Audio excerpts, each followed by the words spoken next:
You gentlemen had penned a letter to Prime Minister Mark Carney that has really taken social media by storm over the last 24, 48 hours. If these folks aren't going to do their jobs, and if these so-called robust organizations like INSERA and NSICOP that Prime Minister Trudeau and Marco Mendicino and Dominic LeBlanc wanted us to believe in, if they're not going to do their jobs, then we are. And that led to the letter.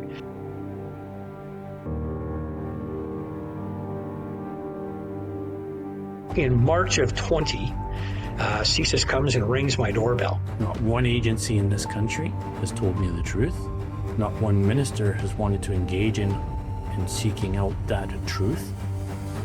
And when this intelligence is wrong, it has disastrous consequences, as I found out personally.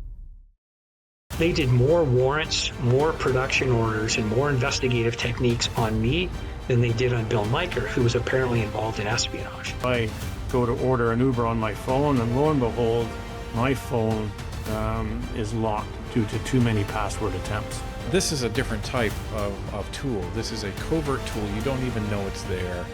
And they can click a button and listen in at virtually any time through your cell phone. The three of us wear targets on our backs now, as do a few other people that were named. That crossed a very serious line. This is the tough part of being the boss. And if you want to be the boss, you got to do the job.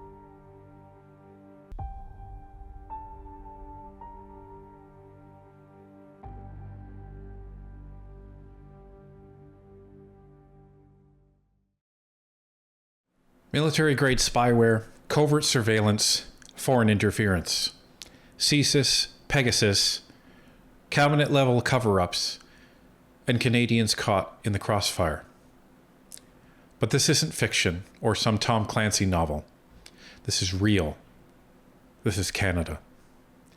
Detective Paul McNamara, 26 years in law enforcement, expert in financial crimes and covert operations with the Vancouver Police Department.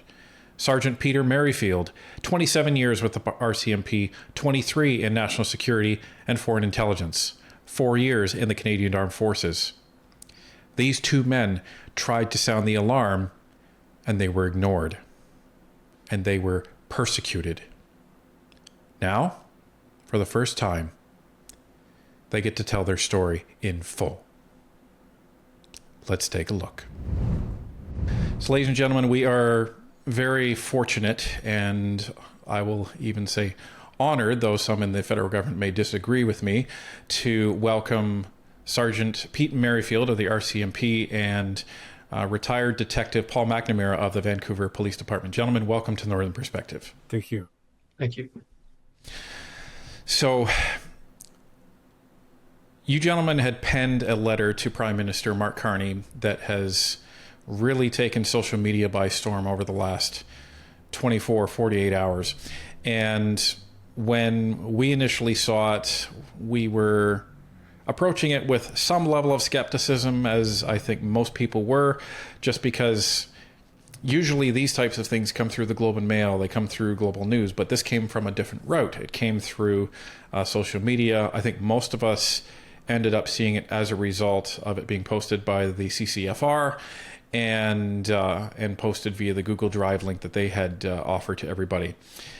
And in it, you lay out I would say a very nonpartisan approach to certain grievances, certain observations, and you call to account many of the ministers that were in Justin Trudeau's cabinet, as well as current Prime Minister Mark Carney's cabinet.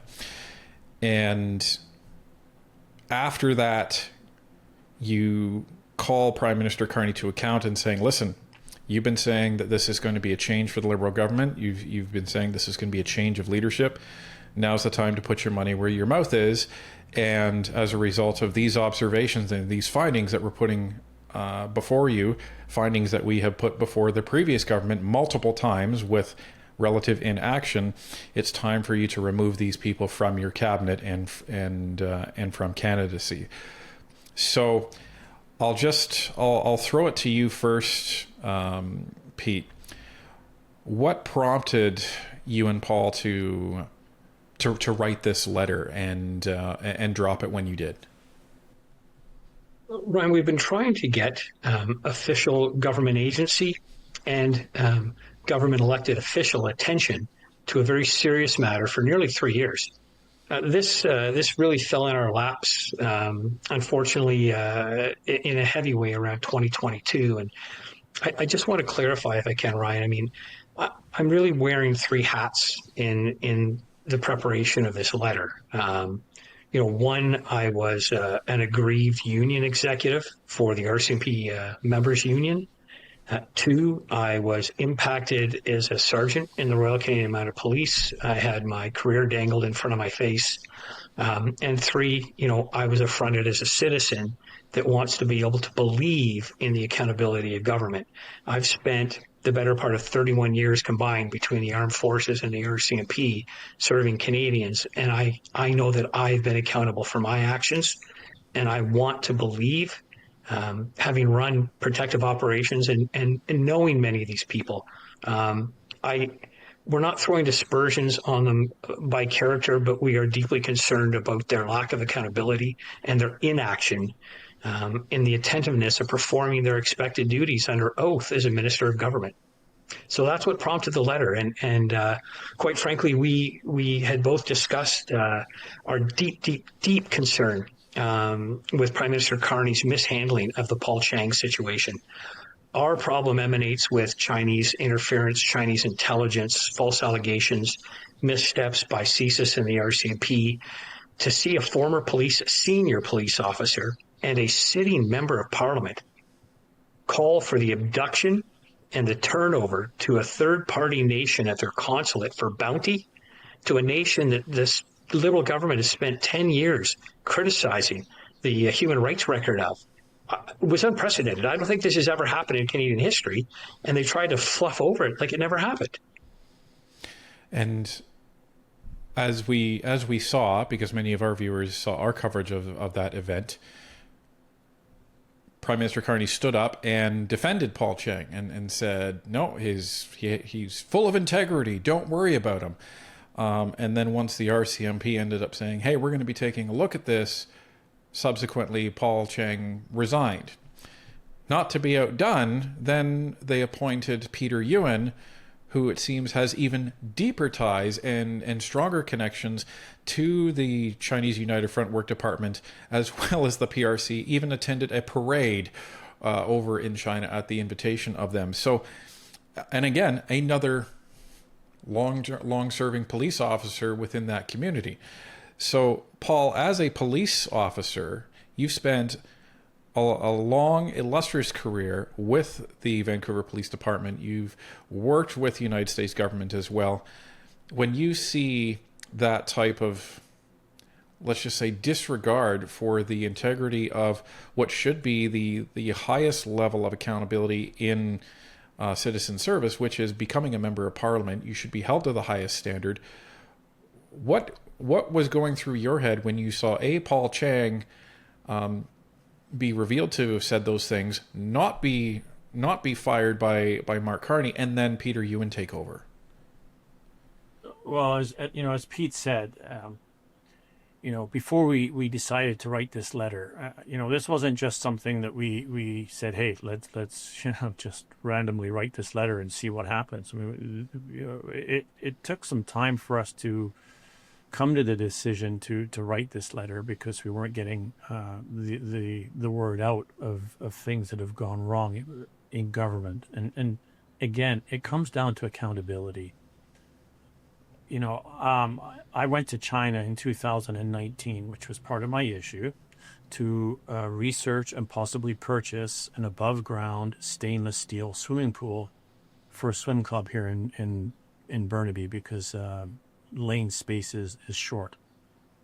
And, this is literally a 6-lane, 25-meter stainless steel pool that you can bolt into a warehouse and use it above ground. It's used around the world in sporting events. It's nothing new, but it's made in China. It's affordable, and we researched to see if we could get it there. that led into me being in China for nefarious activities, which ultimately resulted in my job being dismissed. And what the point I'm trying to make is,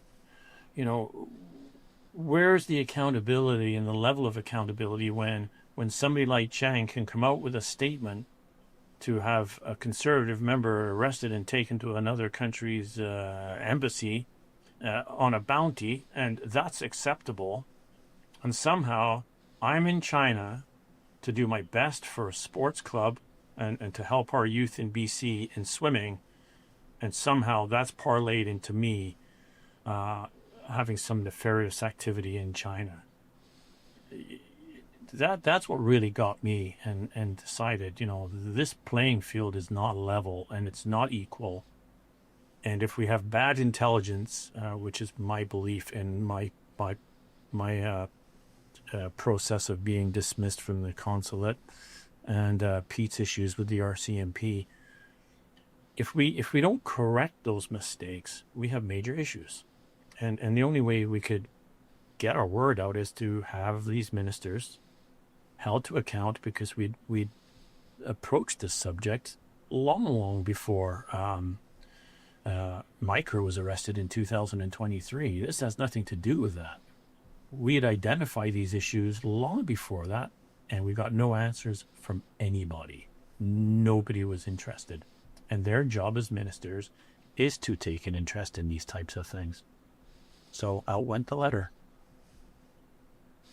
And I know that some of the commentary in the letter is with CSIS and some of the issues there, but it's interesting because a lot of what both of you are talking about sounds a lot like what led to even the CSIS whistleblowers from putting out their letter to the Globe and Mail and the media. It sounds almost verbatim. We are raising these issues. We are trying to sound the alarm.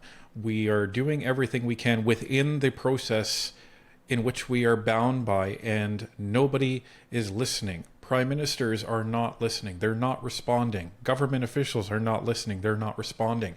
And so they're left almost within this catch-22, because they've sworn oath, as both of you, they've sworn oath to protect the Canadian people. They've sworn oath to protect their country.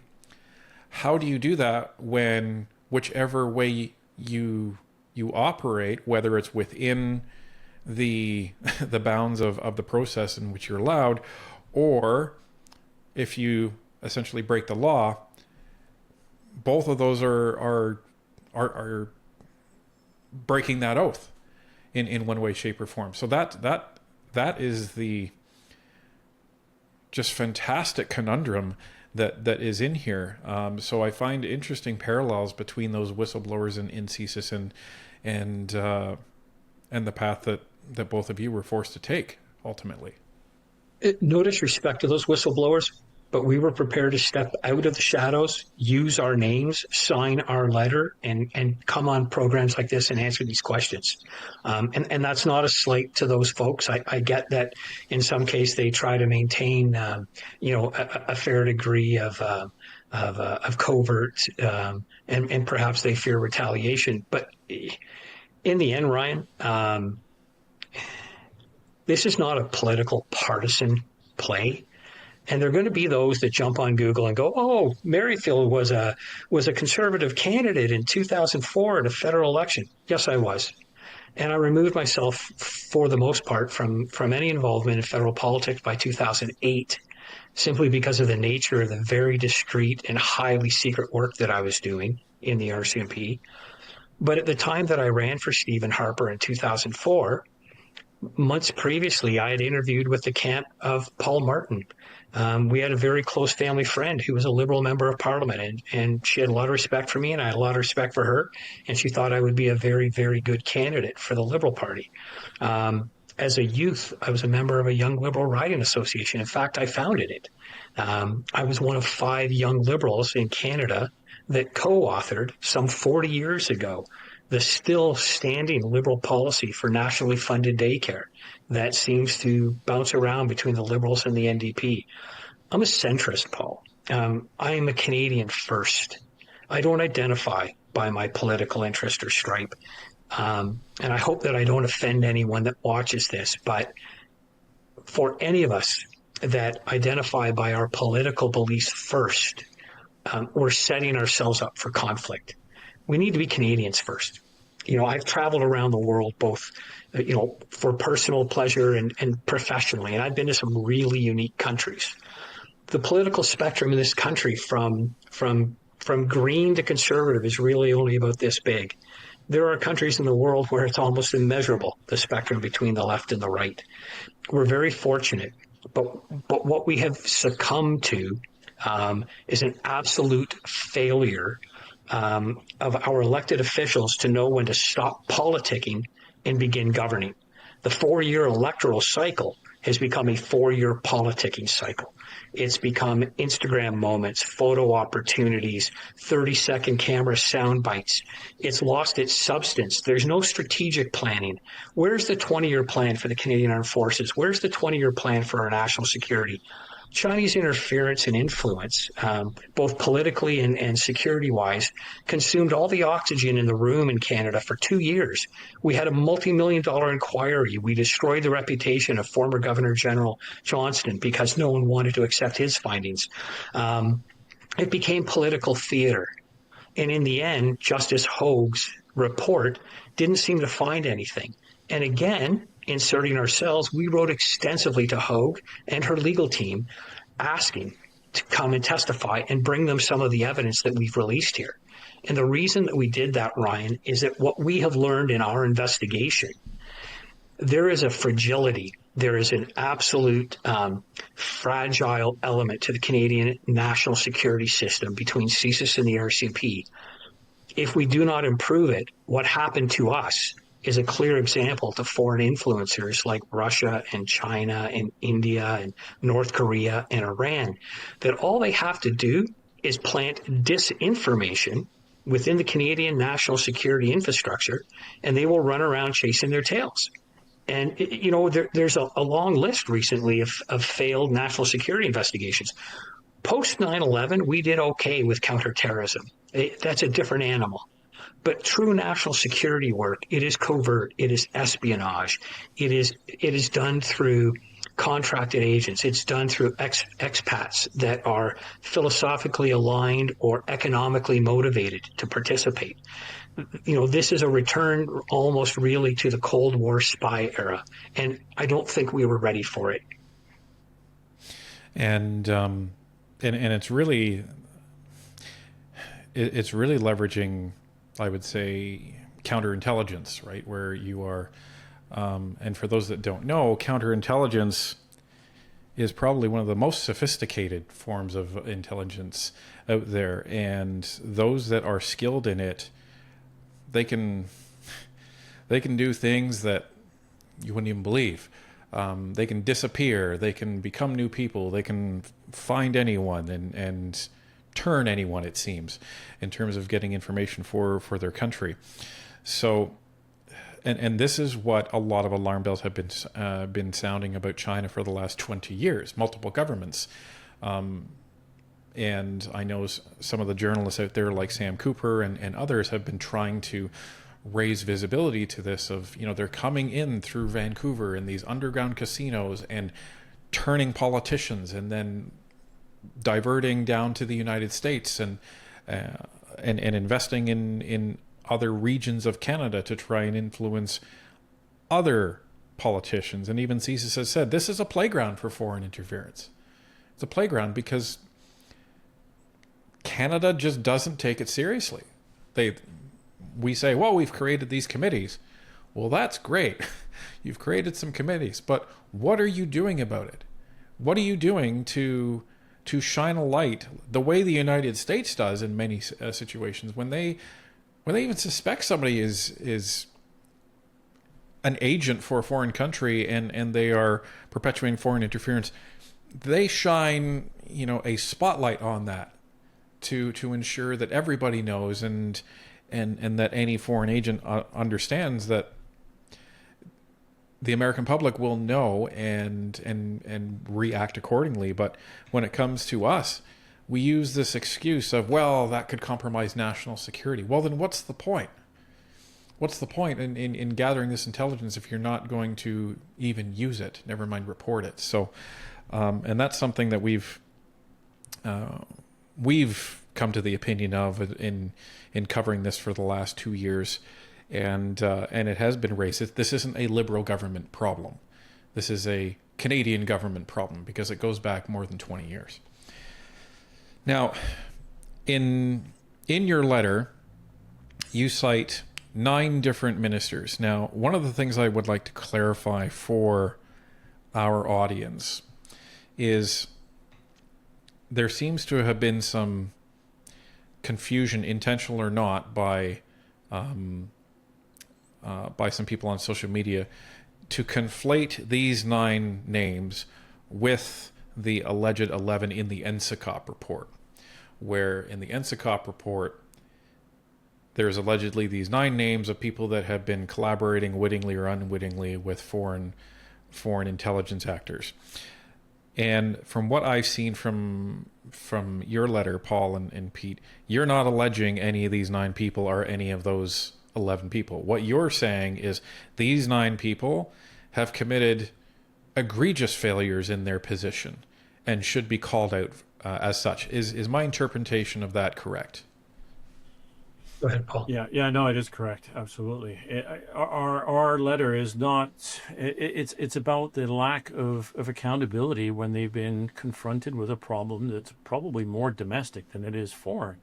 And as Pete was alluding to, with the China foreign interference stuff that's going on, I truly think that nobody really knows where we stand on it, because as you alluded to, Ryan, everything's hidden behind national security. Whether it goes right or it goes wrong, it's a shield that's used both ways.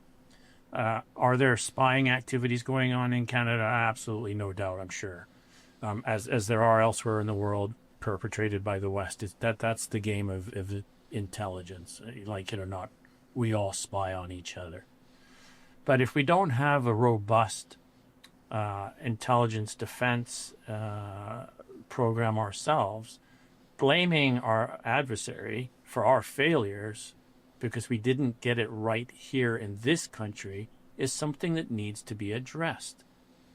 And when we tried to address that with the ministers, we didn't get a single response. The only response we got was from the PMO's office when we did email Prime Minister Trudeau's office, and he delegated a number of ministers to look after the issue. We didn't hear back from anybody. Yes, I believe you got a response from almost like an executive assistant and saying, "Oh, well, Correct. Mr. LeBlanc is going to take care of this." And nobody did. And let's put this in Canadian hockey terms, shall we? We can all understand hockey. We can complain that our team gets beat every time we play the opposing team, and it's not fair that they win 7-0 every time we play them. But nobody wants to come up and say, well, if you had a better goalie and a defense, you might not actually lose 7-0. You might not lose at all. And here we are with our intelligence, and that's the issue we have. And we know that because of the disinformation or the, almost the manufactured information that was used against Pete and myself, resulting in our issues. We have that on paper. We know that. And that's what needed to be corrected. And as Pete said, this is not a political issue for me. I couldn't care if you're a Liberal minister or what. If you're in the government of the day and you are not doing your job, then you're not being accountable. And that's where we need to move forward in Canadian politics. We need politicians to be engaged again, not politicking. So, well, and we've had a former colonel of the armed forces on here coming at this from a completely different perspective, but coming to the same conclusion, is that Canada does not take national security seriously enough. And he points out that national security is not just the armed forces, but the average Canadian probably thinks that that's all national security is. But as both of you, which is fortuitous in that, Paul, you've served a lot at the municipal level in terms of the Vancouver Police Department. You served in a somewhat international level in terms of providing protection in the U.S. consulate, and then Pete, you've been all over. I'll just say that. It really brings home this view that we need to take when it comes to national security. It's municipal, it's provincial, it's federal, it's armed forces, and it's even in how we conduct our media. And the fact that when you talk about disinformation and foreign governments have planted disinformation in order to get our own intelligence agencies to chase their tails, the fact that we don't seem to have the capability to detect when that's happening is another issue in itself. To your point, Paul, it would be like me not locking any of my doors and then burglars breaking in and then me blaming the police department for that happening. You have to have your own house in order before you can then say, okay, we've done everything we possibly could and this still happened. Now we need to understand external variables and parties at play here. And you still don't want to play the blame game, but you can at least fact find and understand why. And our institutions don't seem interested in doing that, which it has led us to this apex moment, I think, as a country. Ryan, one of the elements here, and again, we don't want to play to any partisan side on this. I think we've been clear. We were shocked at the way Prime Minister Carney handled the Chang issue. And we're not picking on him because everyone has their flaws. But this is a man who hasn't lived in the country for a decade, hasn't really been a part of the government infrastructure, doesn't understand the agencies or organizations that serve it. At the Bank of Canada, he had a specific role. He dealt with specific elements of the government.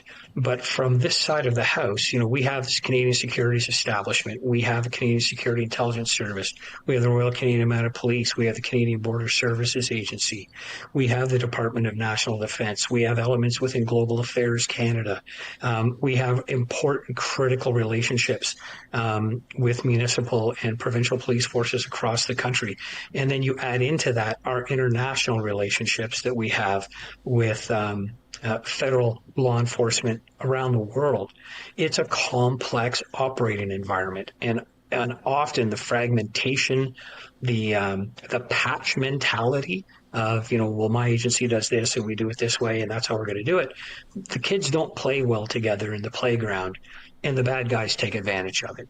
So, and we can clearly do a whole nother podcast about that. I'd be more than happy to share my 27 years of observations.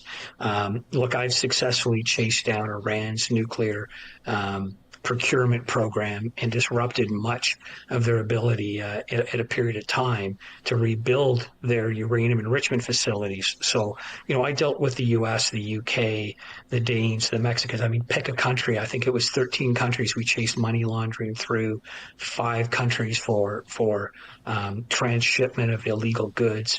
It was complex. This is not easy work. And anyone that thinks it's easy work has never done this work. But back to the letter and to the credibility issue and to Canadians. We're not trying to beat up Mr. Carney. We just know that this is new. This has been a whirlwind prime minister who was selected by a political party after a very brief campaign because the previous prime minister couldn't have polled lower, and his own party threw him over the side of the rail of the ship. So they brought in what they believed is a star candidate. They've raced to a 5-week campaign, which is the shortest allowed by law by Elections Canada. Some of the opposition parties are criticizing that he's not being exposed, he's not answering questions, he's not available, he's playing the prime minister card. I think that there's been some politicking off of our challenges with trade and relationship and independence with our neighbors to the south. But as Canadians, we can't lose sight of we have a very important choice at the end of this 5-week campaign, and it's who are we going to support to ensure that we start looking strategically and doing things differently. And Ryan, that really was the single biggest motivator behind this letter. We had written several times to all those ministers and the Prime Minister, Trudeau. At least his director of communications had the courtesy to respond to us, not once but twice, and share that response with the appropriate Minister of Public Safety at the time. Once it was Marco Meticulously, once it was Mr. LeBlanc, neither ever responded to us. And when you look at the things that we outline, we have an unprecedented breach of Section 38 national security laws and rules here, where the RCMP national security section in Montreal just selected to unseal documents related to a Security of Information Act case that hasn't even been to trial. They have identified my knowledge of intelligence operations within China, and they have exposed the person who claims to have been a contract foreign intelligence agent for them. That's unprecedented in this country. You know, Ryan, if you get time, and maybe for your viewers, you may want to look back in history around 2003, 2004 in the United States and look at the Plame affair. Miss Plame was a CIA operative whose husband worked with the U.S. State Department. He was a low to mid-level diplomat. They would travel around on his transfer. She would be the dutiful wife, but was actually a CIA operative. He had published a paper, I think, critical of the U.S. position on weapons of mass destruction in Iraq. There was a bit of a political play at the White House, and someone exposed her, his wife, as a CIA operative.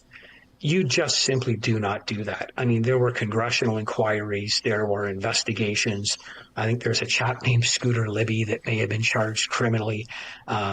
This is the stuff that goes on, Ryan. And this letter is legitimate. The documents that we've attached are legitimate. They're in the courts. People want to go to the courthouse. They can get these. We can't make up emails that came from the Prime Minister's office, and we don't make up time date stamps on the emails we send. Mm-hmm. We have dozens of emails to the RCMP, emails and we followed the process. We filed a complaint with the National Security Intelligence Review Agency, and I have faith in them, but they're 2 to 3 years to complete an investigation. And that's an unacceptable time frame.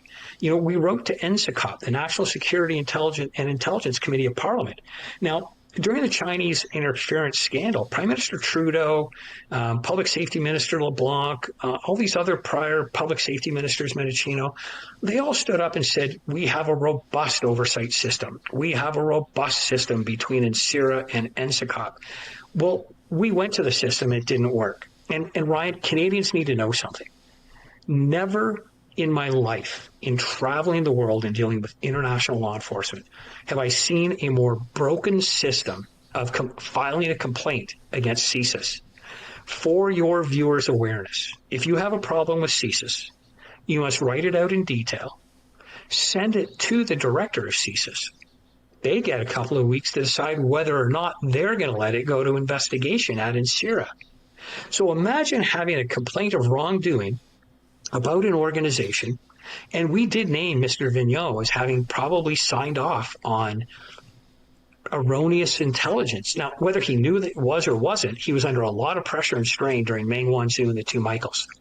So, we did mention that. You'll see in the letters to NSICOP and some of the others that we were concerned that he was being pressured by the Minister of Public Safety, by the Privy Council office, by the Prime Minister's office to provide answers to them as to what the heck's going on with the two Michaels now that we've got Meng Wanzhou in detention here in Canada. I cannot believe that you would send your complete, full written complaint about an organization to the director of that organization for them to decide if an external body can investigate it. That's Kafkaesque. That's ridiculous. Yeah.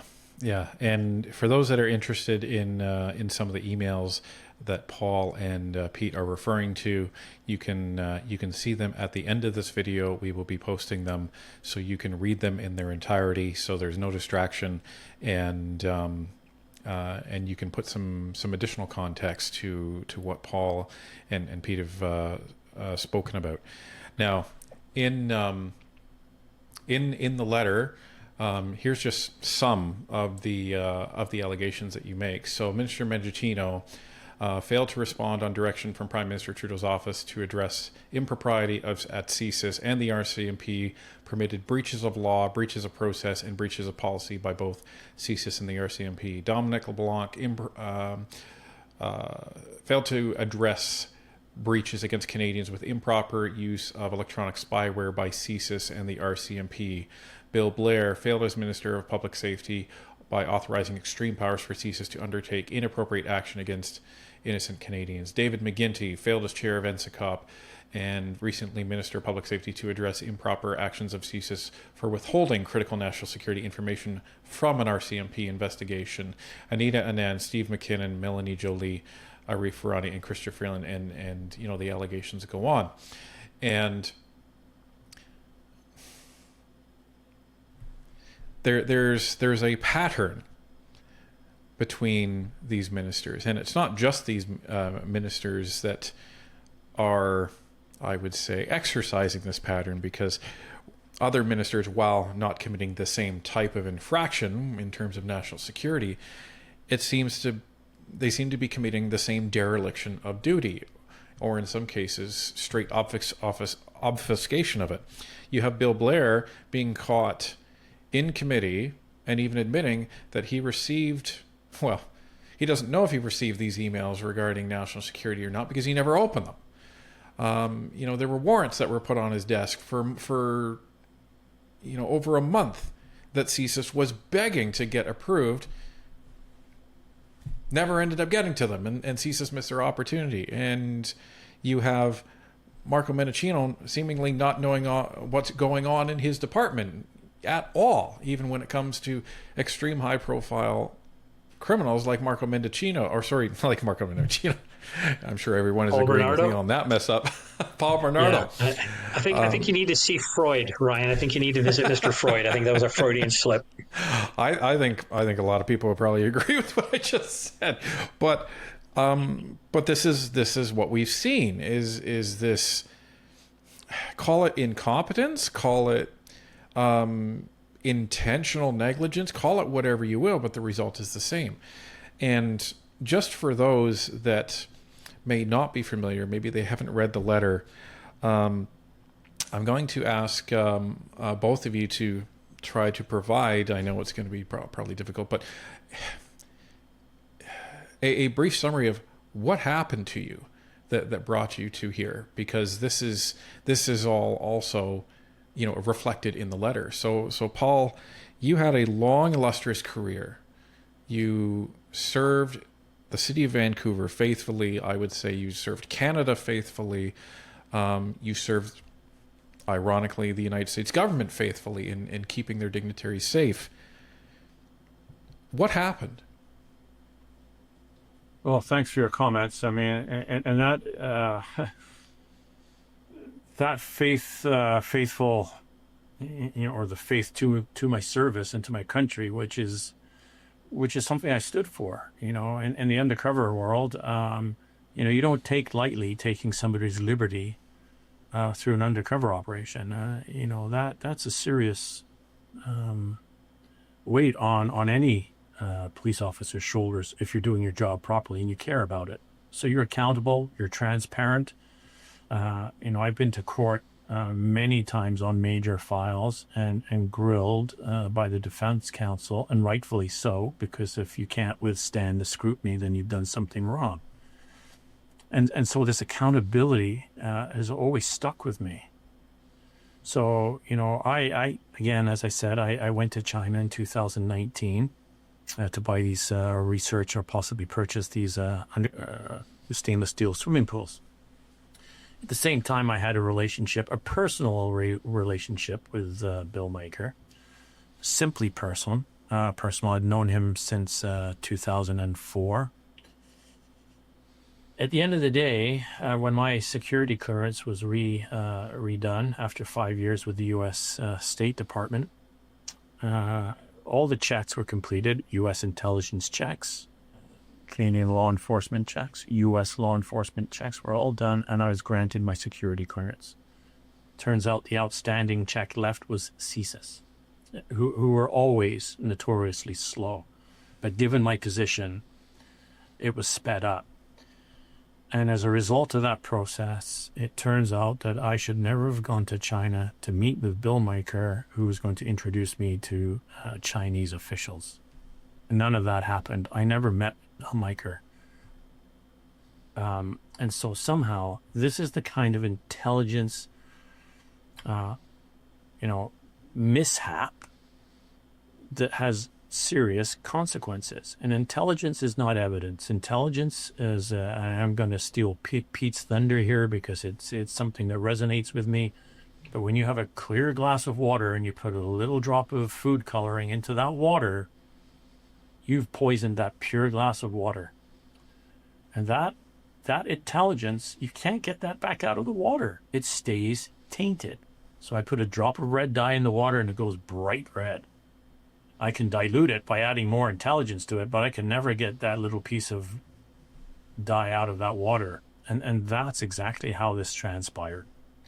And so my mission, until I met Pete, my personal mission at that time was to find the truth, which was the undercover world, to seek the truth. And I can tell you, not one agency in this country has told me the truth. Not one minister has wanted to engage in seeking out that truth. And when this intelligence is wrong, it has disastrous consequences, as I found out personally and as Pete has found out. And my mission is to make sure this does not happen to another Canadian, because it's not right and it's not supposed to be the Canadian way. So, and Pete, that's it in a nutshell. You've had and still have a long career with the RCMP. So for those that may not be familiar, they may not be aware, and maybe they haven't read the letter, what happened? So I'd known Bill Miker since about 2006 or 7. We were both Mounties. He retired not long after that. Bill had a background in international finance. He moved to Hong Kong. He was working with an international bank and finance corporation there. He was facilitating deals. He was traveling through the Middle East. He was having a fairly successful post-RCP career. We stayed in touch. Bill knew that I was struggling to unionize the RCMP. It had been a 20-year struggle that I started with a group of other very committed members of the RCMP in around 2003. And it was one of those things where Bill was always saying, why don't you leave the force? Why don't you come work with me? Bill would introduce me to other business opportunities, but I was going to see through the mission. Bill also shared with me quietly his work as a contract intelligence operative in Hong Kong on behalf of CSIS, on behalf of MI6, and on behalf of certain U.S. agencies. I never doubted that. Bill never gave me reason to doubt him. Bill knew that my work was at above top secret. I wrote Prime Minister briefing notes. I disrupted things in Iran and wrote notes to Stephen Harper when he was in Trinidad for an Organization of American States meeting. He and Barack Obama were having breakfast, and Barack Obama congratulated him on my disruption of Iranian nuclear procurement. So I worked at a very high level. Bill never once in the 19 years that I have known him, he has never asked me a compromising question. He has never asked me a question about protected information or things that I have done, seen, heard, or acquired. Somewhere along the line, it appears around 2018, somebody started pumping bad information into the CSIS system that Bill was a double agent. And we think that what happened with that is that it was false jealous, very professional jealousy, human intelligence that was provided in a form of disinformation. Unfortunately, that was compounded by an open source ABC Australia television documentary that Bill did. He didn't do it. He was just interviewed in it. And it was about asset recovery and China and how there was a fine line between legal asset recovery and Chinese influence on expatriates in foreign countries. That open source intelligence appears to have been interpreted by some analyst somewhere at CSIS as confirmation that this disinformation human intelligence and this open source television piece have confirmed in their mind that Bill is in fact a double agent. That occurred just before the Meng Wanzhou detention in Canada in December of 2018. Meng was detained. One of the targets that Bill had been asked to get close to was a think tank called Unbound. They're like the Fraser Institute. It's a bunch of former security officials, generals, professors, intellects in China that have a think tank to provide opinions to the government. Bill was contracted by them because he was a former federal Canadian officer to give them an opinion on the Mutual Legal Assistance Treaty program that would be required in order for the detention and then the extradition process of Meng Wanzhou to the United States. And again, let's put reference on this. Meng Wanzhou was accused of fraud. She was accused of lying to a bank. So this was not espionage. This was not national security. She had a simple accusation of fraud by the U.S. government. David Vigneault made a very serious public speech not long after her detention about Canada shifting gears from terrorism to foreign state intervention. He identified China and Russia by name. Days later, the two Michaels were detained in China and held for nearly 3 years. Bill, when he was contacted by Unbound, flew to Bangkok, reported to the Canadian Embassy, to the CSIS officer there, that he had been contracted by a prior target and that he was going to go to Canada. From that moment forward, them believing Bill was a double agent and Bill not knowing that he was suspect by CSIS, they began monitoring everything. Bill and I and our communications, our emails, our texts, our WhatsApp were all being monitored. At the time, I was an operations commander at the VIP section. So I was around world leaders. I was with, Prime Minister Trudeau weekly. I think this caused grave concern for CSIS. Bill came to Vancouver, did some research on his Meng paper, met and had lunch with an old friend of his, this Paul McNamara guy, who just happened to be the director of security for the U.S. consulate, where they just happened to have the U.S. Department of Justice working out of that building on the extradition of Meng Wanzhou. CSIS began to turn this, we believe now. So at this point, I'm going to say this is theory, but we believe now that they started spinning this into some massive spy ring where Bill was either utilizing contacts or manipulating contacts to the benefit of China. And that's just not what happened. So Paul and I interviewed a confidential informant we will not disclose that gave us very credible information from inside CSIS that at that time, this became the number one file for CSIS. There was a lot of pressure on the Meng Wanzhou and the two Michaels issue. This former contract agent of theirs, who is now apparently a double agent, who was working on her case, was the number one file. And we heard that this was on Bill Blair's desk daily. So from that point forward, CSIS worked me extensively. I know that they worked me with on-device intercept techniques, spyware.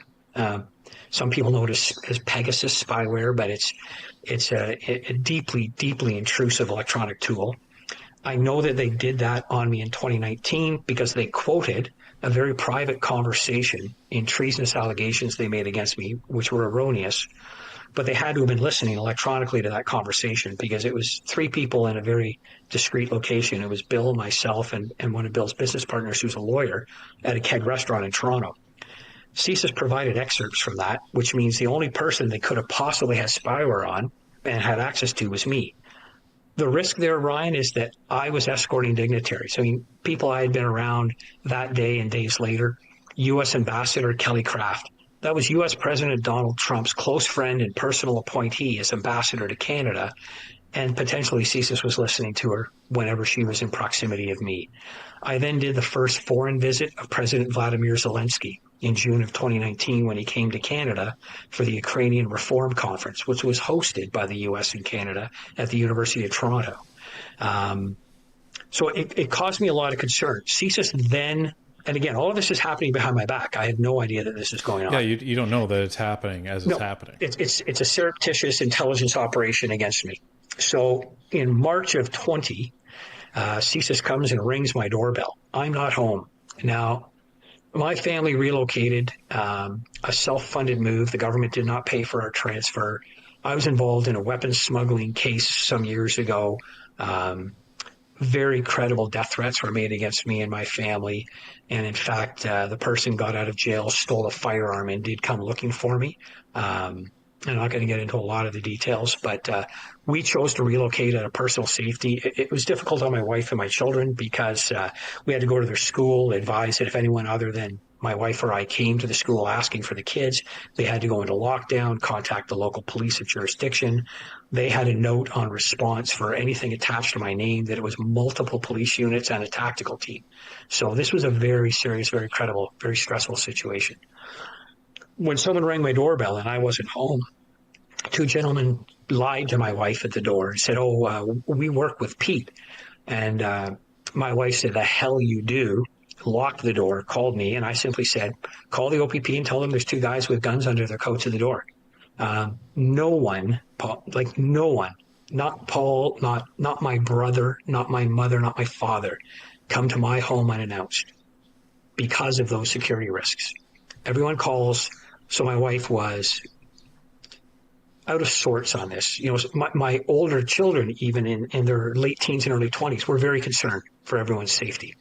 And then my cell phone rang and it was CSIS. So they clearly had my number. They were playing games. I worked with them extensively when I worked in national security. I know their tactics. So at that point, I knew that they were up on me again, now legitimately, with electronic monitoring.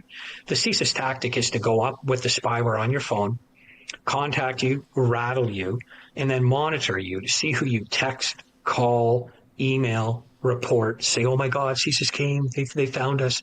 None of that happened.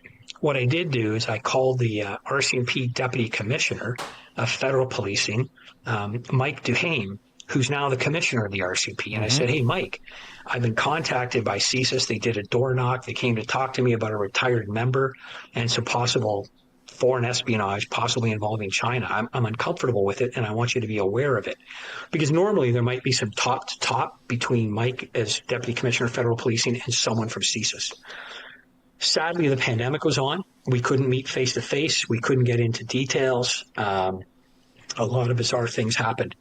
I met repeatedly with CSIS intelligence officers to assist them in information about Bill because I'm not married to Bill. I don't live with Bill. I don't live in Hong Kong. Maybe he did something wrong. I wouldn't know.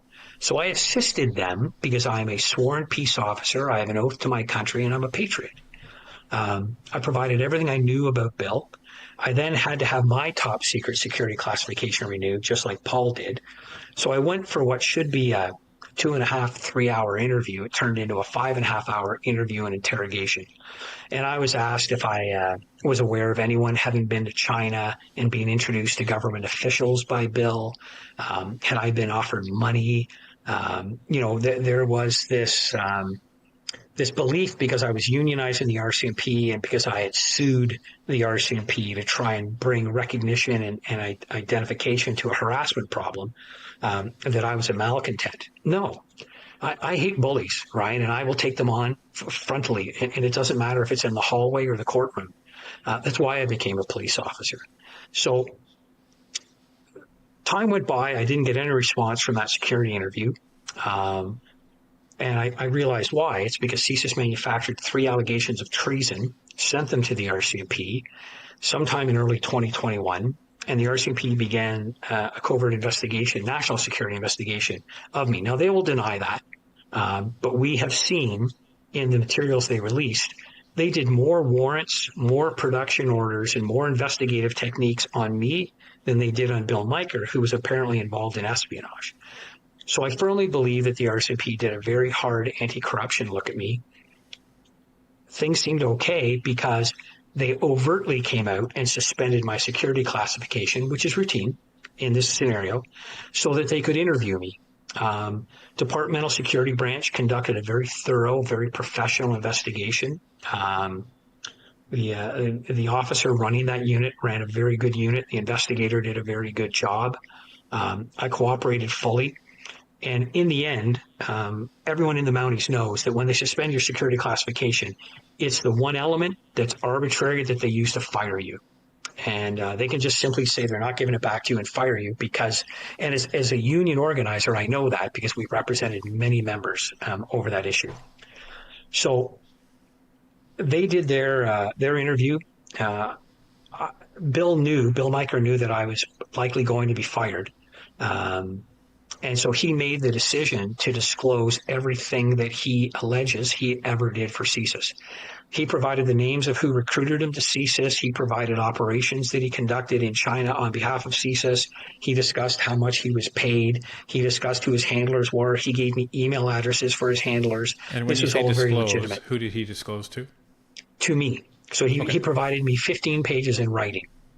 I, in turn, took that to the RCMP and gave it to them and said, look, I'm not sure if you guys are aware, but Bill's been working for CSIS. So whatever they're saying about him, you need to balance this and ask CSIS some hard questions. We subsequently learned CSIS withheld that information from the RCMP and never told the RCMP that Bill had been a paid asset. As we went down this road, about a year later, I was reinstated to above top secret by Departmental Security Branch because their investigation had been thorough. The National Security Unit continued to investigate me and my relationship to Miker, said that I was a witness, said that Paul was a witness. I had my security classification reinstated to above top secret. That's a very unique, indoctrinated level of security classification. That happened in April of 2023. In June of 2023, the RCMP National Security Section in Quebec put audit spyware on Paul's phone, my union phone, not my personal phone, but my union phone as a union executive. And not to bore viewers, but there's very, very restrictive rules called sensitive sectors. And there are very extreme requirements around investigations and activities in Canadian religious, academic, political, legal, and labor areas. These are known as sensitive sectors. It's a ministerial directive. There's no record of that ever being declared.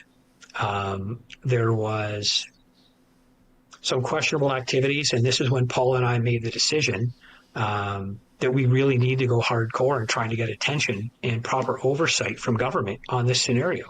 Our first letter, which I've disclosed to you and your viewers, we sent to NSICOP, National Security Intelligence, because we were very concerned about the questions I was being asked by CSIS and what was going on with the security review of me.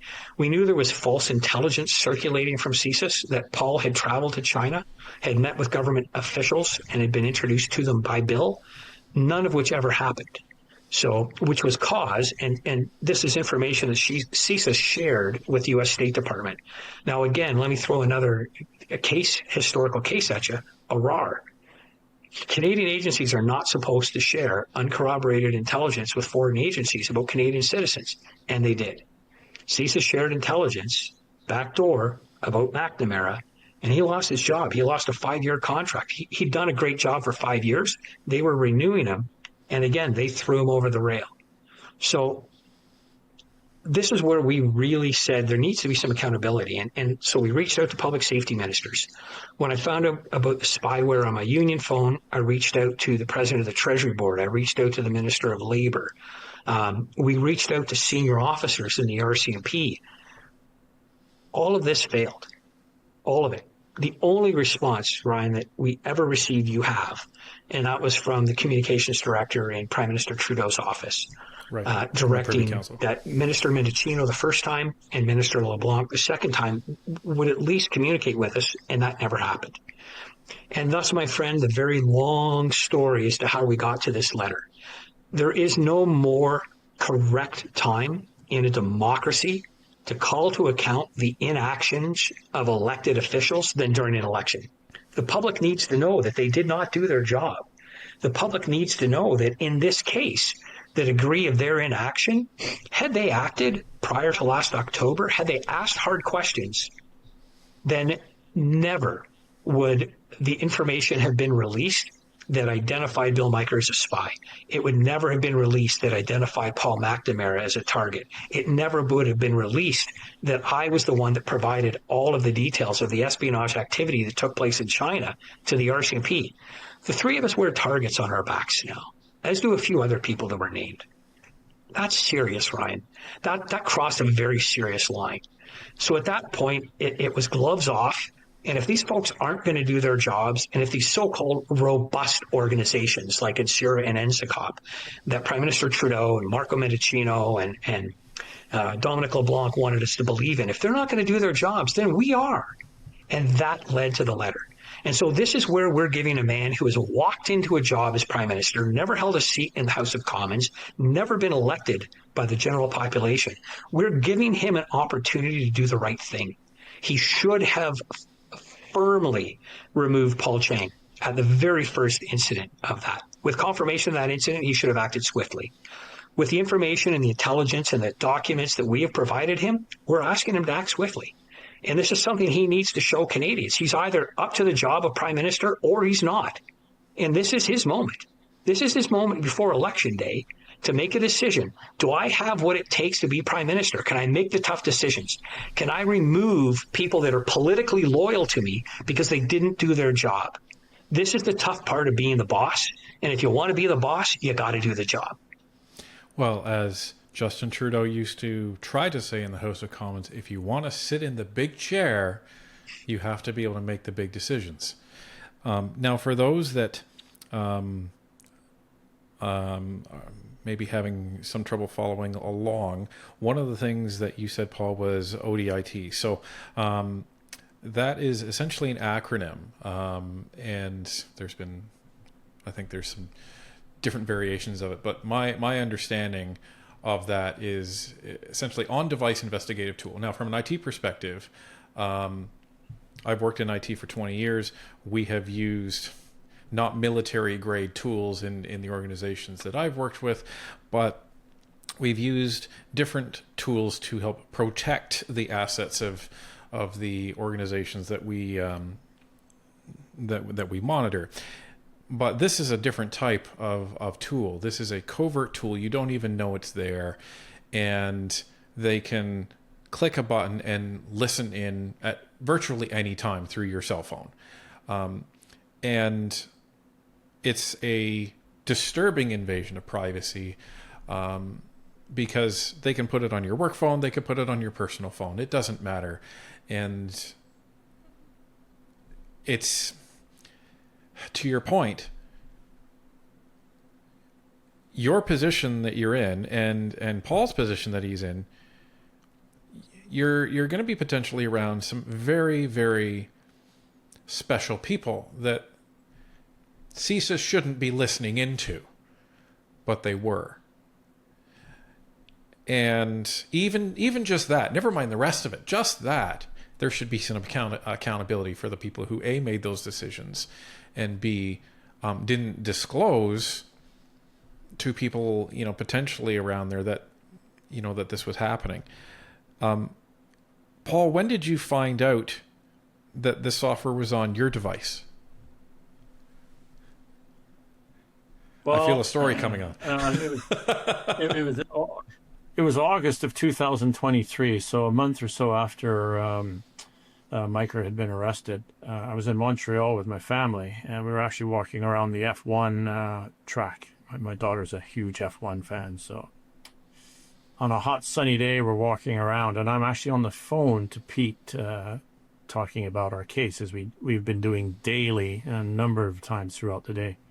But my phone was exceptionally hot as I was talking to Pete, and to the point where, I thought it was going to melt. I gave it to my daughter who has an iPhone, and of course, being a teenager, she's up on all the technology, and kind of says to me, "Dad, this is not normal, but your phone is overheating." Right. And for those that don't know, when your phone gets really hot, it means it's working really, really hard. That means the processor in the phone is essentially maxed out at 100%, and the phone's natural cooling capability can't cool it down enough.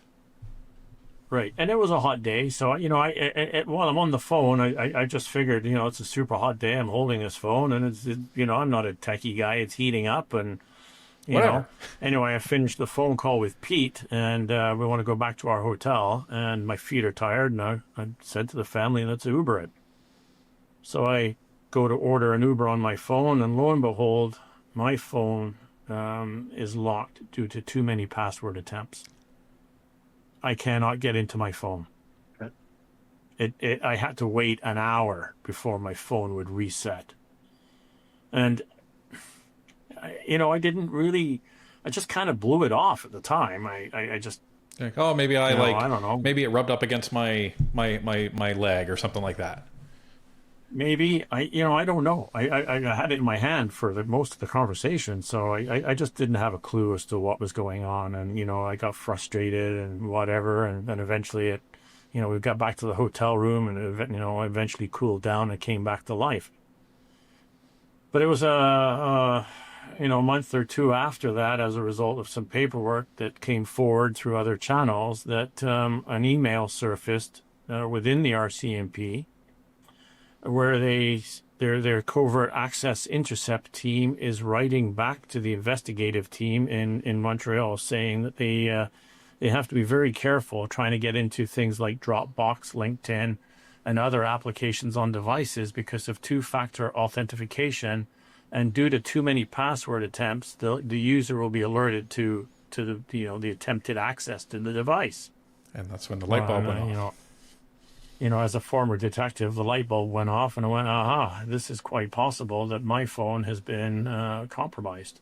And, over the last year and a half or so since I've known Pete, our standard joke now is, hey, CSIS or RCMP, whoever it is you're listening to us talking, because your phones get hot at weird times. It does weird things.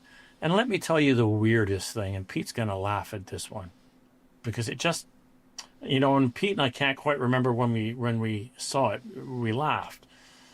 But I looked at my phone, and I have Pete's, phone numbers in my address book. So I've got his home number, his cell number, his work number, his union number, with the area codes from back east. But underneath that, in the same, address book, yeah, it's too white, Pete. That's it. All right, I'll try and darken it up. CSIS is intervening there. But the numbers for Pete below that had an 852 area code. Yeah. They moved us to Hong That's Kong. Hong Kong. Weird. I've never put an 852 number in front of Pete's home number or his cell number. My Toronto number became a Hong Kong number with 858. And Paul's number... And by the way, Pete, Pete, you're gonna have to, take those numbers off the phone there when you showed it, because I don't need that. Yeah, that was for you. You have to edit that off just so he doesn't get a million phone calls.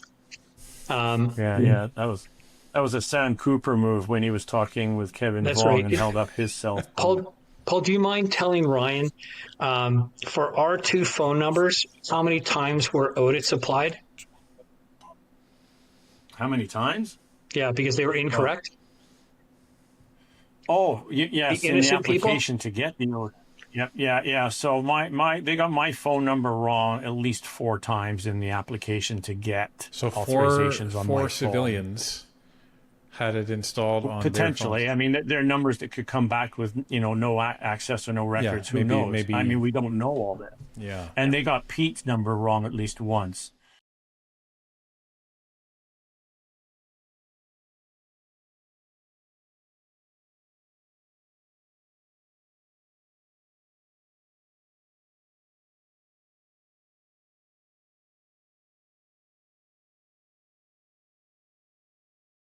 A digit wrong. My number was, dyslexic in its presentation a number of times, and they had to go back and recorrect it. And even then, they still got it wrong. So, and you've only learned this because of subsequent emails and documentation, correct? Yeah, we received a lot of documents. We've had a lot of document dumps. So Canada, through Public Prosecution Service and our Department of Justice, have released a number of documents. The RCMP and the Public Prosecution Service errantly unsealed a bunch of documents which were made public last October. A lot of this stuff advanced our case, gave us tremendous evidence, which again we turned and took to our request for assistance, which again were just completely ignored. Well, it's amazing because if you didn't know this is a true story, I was just going to say this sounds like something out of a Tom Clancy novel. Well, it's out of a Tom Clancy novel, and then it's topped off with a foreword or an ending by Franz Kafka, so it becomes very Kafka-esque at the end of the day, and you just end up going around in circles where nobody wants to be accountable. Look, mistakes are made. I mean, nobody's perfect. Everybody makes mistakes. Whether it's the legal profession, policing, the medical profession, journalist, whoever, you make mistakes, and some of this I accept. But when you make a mistake at this magnitude and this level, and you've been advised by two professionals who have been in the world of being accountable and transparent, I expect the same from our government and from the ministers in charge. And that didn't happen. And as Pete said, if you can't sit in the big chair and do the job, then you shouldn't be there. It's that simple. Well, and Ryan, if I can, just one key message, Ryan, for those that we put under the bus. It's not personal. It's not animus. It's professional. You did not do your job. And you put your hand up and you've taken the oath at the Governor General's residence to become a minister in government. And when you are responsible for things like national defense or public safety or the Treasury Board of Canada, you must take your oath very seriously. The problem at these ministerial levels is that there is not the oversight and accountability. I work for a really intelligent guy in the private sector between my time in the military and joining the RCMP. And he said, one of the most important things as a manager and as a leader is to know when to manage an issue before it becomes a crisis. Mm-hmm. And I think clearly we've named these 9 people not out of animus, but because they were given specific clear-cut allegations. They were given evidence, offers of subsequent evidence, and an opportunity to do their job. And no one on their staff, not them, and even with direction from the Prime Minister's office saying that they should probably reach out to us, never bothered to reach out to us. Now is the time for the accountability. It's election time. So, Canadians need to know, particularly people in those riding associations. It doesn't matter how much you like them. If they're not up to the job, look, I may love you and think you're the best person in the world. But if you're an auto mechanic, I don't want you to do a brain surgery on me. I just don't. They may be closely related, but they're not the same. And if you're just not up to the job, if you don't have the knowledge, skills, and the abilities to execute the performance and the duties, then don't be there. Like, elected politics is not a right. It's a choice. And again, we started this whole podcast by saying that one of the biggest problems in our country, I think in North America and perhaps in democracies, has been this evolution in the last decade into extreme partisan politics, very divisive, visceral politics. That's the stuff that leads to civil wars. And I don't mean the types of, the old U.S. Civil War with soldiers marching each other across the field and decimating families. But I'm talking about the type of civil wars where we become so consumed with internal divisive partisan positions that we're not working towards the future of the country. And it's that old adage that if you spend too much time looking in the rearview mirror, you can't see what's ahead of you in the windshield. And we've got to do things for this country. Our relationship with the United States now has shown us we need to be more independent. We need to have a better handle on our defense. We need to have a better handle on our national security. We need to diversify our trade relationships. We need to be energy independent. It's great that everybody wants to green this and to green that. I have no challenge against those thoughts or policies, but not at the expense of our well-being, of our independence, and our capability to function as a nation. And if you're going to compromise those things, then perhaps you're not the right person to lead a nation. Maybe you should go lead a small green business or a corporation, but not a nation. And this is where we sit today. And so, like I said, I think Canadians have a really tough choice in less than 2 weeks' time. And I think they need to park their partisan look at politics and really start to analyze what are these people telling us they can and will do, and what's the track record. The Liberals are selling us a new leader, but it's the exact same cabinet, it's the exact same policies, and it's the exact same people that have given us the largest debt in the history of our country. We need to look long and hard and think long and hard when we make that choice where we're going to put our vote. Well, and we've talked many times under the perspective of, management, and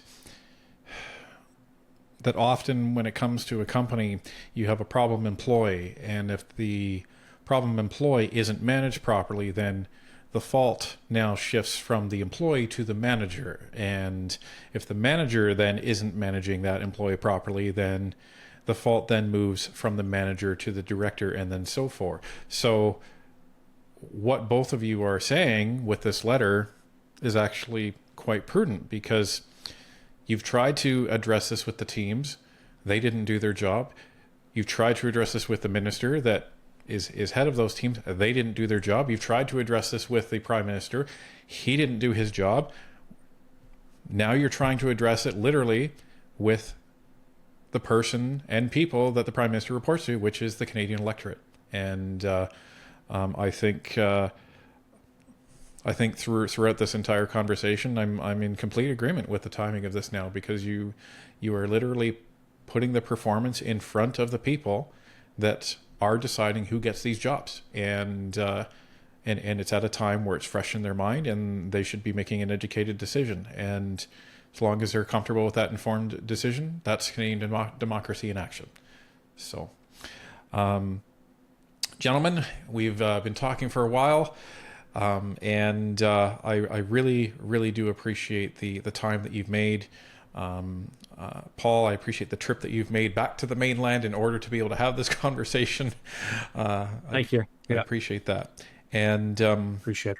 On behalf of Canadians in British Columbia, in Vancouver, and the rest of Canada, I just, on behalf of them, I'd like to thank you both for your service, as much as it's been a challenge, and as much as you've had to fight for the preservation of the integrity of your careers.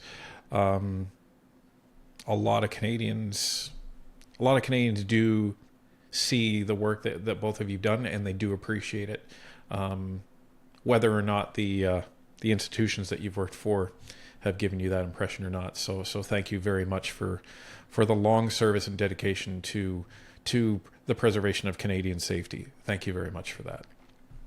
Thank you, Ryan. Thank you, Ryan. Appreciate it, Marvin.